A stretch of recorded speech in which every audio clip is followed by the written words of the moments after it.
Всем привет! Добро пожаловать на мой канал! Сегодня мы поговорим о фруктовых ароматах. Это видео я снимаю при поддержке интернет-магазина Рандеву. Все ароматы, которые вы увидите в сегодняшнем видео, можно приобрести в интернет-магазине Рандеву. Ссылки на них вы найдете в инфобоксе. Также там вы найдете промокод на скидку 10%, который суммируется со всеми скидками и акциями на сайте и работает при покупке от 2500 рублей. Итак, фруктовые ароматы. Недавно на моем канале выходило видео про ягодные ароматы, а сегодня мы поговорим про разные фруктики. Это будут как фруктовые миксы, так и какие-то отдельные фрукты. Кстати, рассказывайте, любите ли вы фруктовые ароматы так, как люблю их я. Я очень люблю фруктовые ароматы, и для меня тема фруктовых ароматов в основном это лето. Но здесь, в этой подборке, будут некоторые отнюдь не летние ароматы, а очень даже плотные, очень фруктовые и очень яркие. В общем, если вам интересно, то оставайтесь со мной, и я желаю вам приятного просмотра. Итак, 7 фруктовых ароматов. И начнем мы как раз-таки с очень плотного и яркого фруктового аромата, который для меня лично прекрасно раскрывается только в зимний период, только в холода. Это Наркосис Вертус. Вы знаете, этот аромат появился в моей коллекции прошлой зимой, и когда пришла весна, я поняла, что если даже температура на улице хоть чуть-чуть прогрелась, я не могу его носить, потому что в тепле мне в нем раскрываются какие-то бакаристые мотивы, а для меня это точно нет, поэтому Наркосис Вертус это только зимний аромат. Но он очень-очень красивый, он яркий, он насыщенный, он обращающий на себя внимание, и на первый взгляд он соткан из противоречий, которые в нем прекрасно уживаются. Это аромат на тему гурманики, и здесь для меня на старте конфеты пралине плюс кофе. И вот сквозь эту плотную сладкую гурманику пробиваются фрукты. Это апельсин и это манго. Апельсин с приятной кислинкой, а манго даже с елово-хвойными мотивами. Помимо этого есть остринка имбиря. Очень классно, очень сочно, но, к сожалению, все это на довольно-таки плотной и свербящей базе, которая как раз-таки выдает вот эти бакаристые мотивы. И если этот аромат носить в морозы, то ничего подобного не чувствуется, это просто согревающий, обволакивающий, яркий гурманский аромат. А если в тепле, то да. Но если вы к этому готовы, если вы любите бакару, если вы любите яркие, громкие, шлейфовые ароматы, то, пожалуйста, носите его и в тепле. Следующий аромат, который я покажу в этой подборке, он уже более акварельный, хотя, знаете, глядя на бренд, этого не скажешь. Это Монсера Сицилия. И да, мы вроде как привыкли к тому, что ароматы бренда Монсера, они тоже громкие, они кричащие, они яркие, но это не тот случай. Это, пожалуй, один из самых акварельных ароматов бренда. Это аромат про цитрусы. Но здесь я не чувствую спелые сочные цитрусы, здесь я чувствую именно акварельные цитрусы, которые больше напоминают мне цитрусовые леденцы. И вот эта цитрусовая составляющая, она очень компенсируется фиалковой пудрой, что и делает цитрусы нежными и мягкими. Помимо этого, здесь есть какая-то древесная составляющая в базе, что делает аромат, наверное, серьезным, не таким легкомысленным и компотистым, но звучит он в духе летних одеколонов, и именно летом я им поливаюсь. Он вроде как яркий, вроде как стойкий, но при этом не навязчивый. Следующий парфюм, который я покажу в этом обзоре, это Amouage Sunshine. Мой любимый аромат на тему абрикосов. Самый, пожалуй, потрясающий абрикосовый аромат, при этом он не банальный.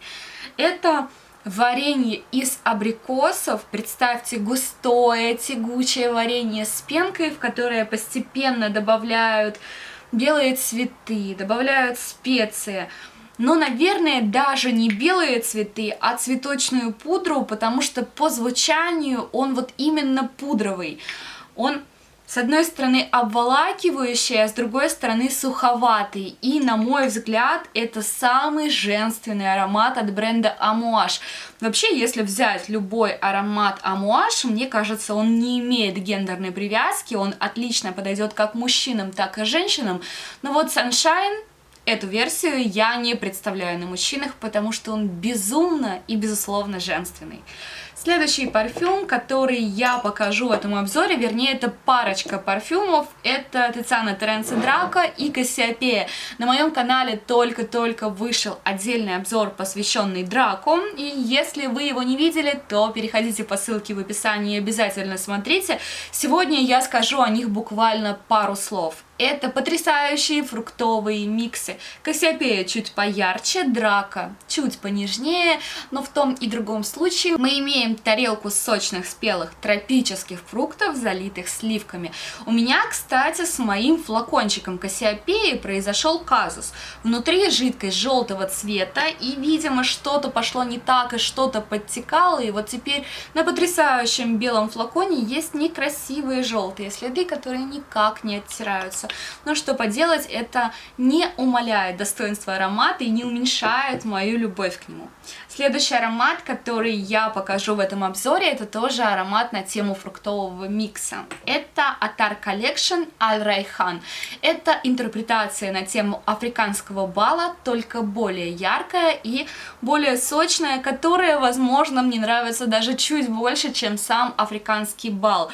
Причем этот аромат трансформируется в процессе звучания, он меняется, и за ним очень интересно наблюдать. На старте я чувствую лимон, но не сочный лимон, не кислый лимон, а лимон плюс чашка чая, и вот этот лимончик опускают в горячий чай, он уже как-то отдает свою кислинку чаю, и получается полувареным. И этот кусочек лимона сверху щедро посыпают сахаром.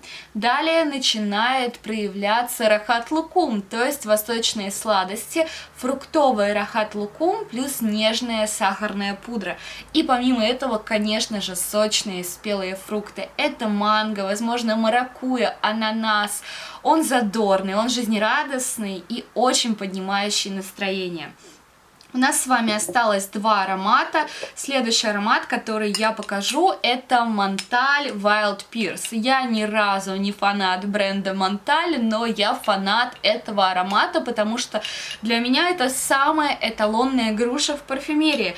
Это натуральная груша. Перед нами действительно как будто бы лежат груши, по которым стекают сок. Они сочные, они спелые, они хрустящие. И помимо этого в базе раскрывается сандал. Здесь также есть мускус. Но если другие ароматы бренда, ну не все, но большинство, именно их мускус для меня раскрывается как, простите, запах пота, то здесь ничего подобного я не чувствую. То есть для меня этот мускус не свербящий, и он не перекрывает ни в коем случае аромат груши. И последний фрукт и аромат, о котором мы с вами сегодня поговорим, это аромат на тему яблока. Вы знаете, у меня довольно-таки много яблочных парфюмов, и все они раскрываются по-разному, но сегодня в этом обзоре мне хотелось показать что-то действительно яблочное, чтобы это был практически моноаромат яблока, а это именно Нина Ричи, Нина Белла. Потрясающий яблочный аромат. И вы знаете, из всех яблочек Нины Ричи это, пожалуй, самое свежее, самое легкое, летящее, струящееся яблочко. В пирамиде у нас нет яблока, и так очень часто в пирамидах ароматов бренда Нина Ричи, но может быть из-за формы флакона, рисуется именно яблоко. В данном случае я чувствую кисленькое зеленое яблочко Гренни Смит.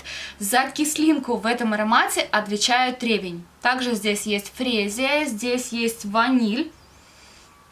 И эта ваниль, она очень легкая, то есть она не делает аромат сладким, она буквально как легкое облачко пронизывает другие ноты и делает этот аромат жизнерадостным, а он именно жизнерадостный и поднимающий настроение. И на этом все. Я показала вам подборку фруктовых ароматов. Пишите в комментариях, с какими из этих ароматов вы знакомы, что вам нравится, что-то, возможно, не нравится. Я с удовольствием почитаю ваши комментарии и рассказывайте, какой фруктовый аромат ваш самый любимый. Спасибо большое, что досмотрели это видео до конца. Если оно вам понравилось, то ставьте пальчики вверх.